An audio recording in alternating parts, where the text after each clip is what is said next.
Salut Nathan. Bonjour Viviane. Dis-moi, à quoi ça ressemble le jargon dans ton domaine de statisticien? Eh bien écoute, disons par exemple qu'un statisticien, il doit t'annoncer qu'un médicament fonctionne mieux qu'un placebo. Il pourrait te dire un truc du genre... attends, je sais. Il pourrait te dire un truc du genre...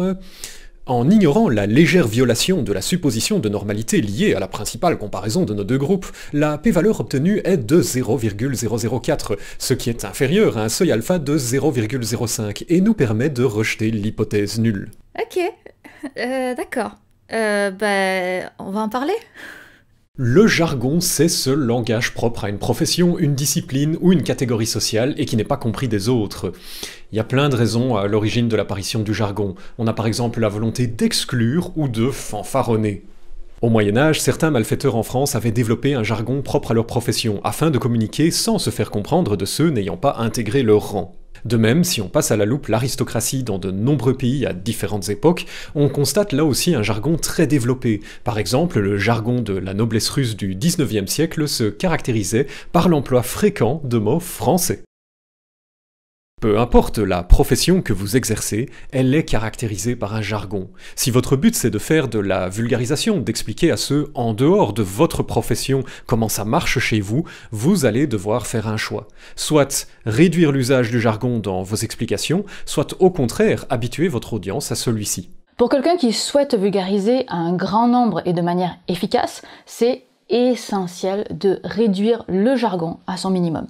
Et particulièrement si la durée de la communication est très limitée. On n'a pas le temps d'introduire des mots de jargon dans cette situation. Supprimer le jargon, ça permet donc au public de se concentrer sur le message. Ça enlève les obstacles à surmonter, le message devient alors plus fluide, plus clair et beaucoup mieux compris. Par exemple, pour toute la communication scientifique liée à des problématiques de santé publique, comme tout ce qu'il y a autour du coronavirus en ce moment, au moment où on tourne du moins, il est primordial que le message de se laver les mains régulièrement soit extrêmement clair et efficace. Et probablement qu'il faut éviter les formulations du genre les molécules amphiphiles du savon, puis la couche lipidique du virus. Non, on évite ce genre de mots. Pour que le message passe, encore une fois, quand on parle à un très grand nombre de personnes et dans un temps limité, il faut faire des raccourcis et il faut donner le message de façon très claire. Lavez-vous les mains avec du savon. Mais il faut être conscient que ça vient avec une limite non négligeable qui est que le spectateur reste dépendant de nous, dépendant d'une vulgarisation qui soit là pour traduire chaque parole du spécialiste en termes compréhensibles. Et en plus de ça, on n'invite pas le spectateur à réfléchir.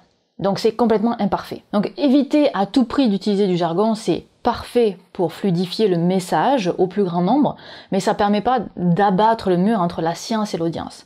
C'est donc pas forcément la bonne méthode si on a l'ambition de rendre ses spectateurs indépendants. Donc il ne faut pas systématiquement forcément bannir tout le jargon. Cela dit, croire qu'habituer votre audience à tout le jargon de votre profession est possible, c'est ne pas réaliser la limite de nos petits cerveaux à tous. À la louche, on peut considérer que vers 3 ans, l'enfant connaît environ 1000 mots, et vers 6 ans, entre 2500 et 3000 mots.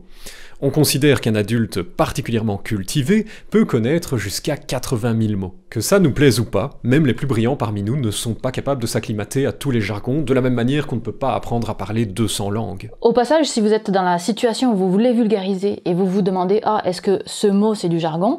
C'est pas forcément facile à déterminer quand on est complètement le nez dedans, mais il y a une méthode très simple et la plus efficace pour trouver si ce mot-là c'est du jargon ou non. Et cette méthode, c'est de tester ce mot-là auprès de quelques personnes représentatives de l'audience et de vérifier que ce mot-là non seulement est connu, mais qu'il a aussi la bonne définition associée dans la tête des gens. Donc si vous voulez introduire quelques mots de jargon à votre audience, essayez d'être assez minimaliste, 2-3 mots maximum. Et il va falloir apporter un soin tout particulier à la façon dont vous les présentez, en rappelant plusieurs fois ce qu'ils veulent dire pour que la définition de ce mot devienne de plus en plus naturelle pour votre audience, et utilisez aussi des analogies et des métaphores au besoin.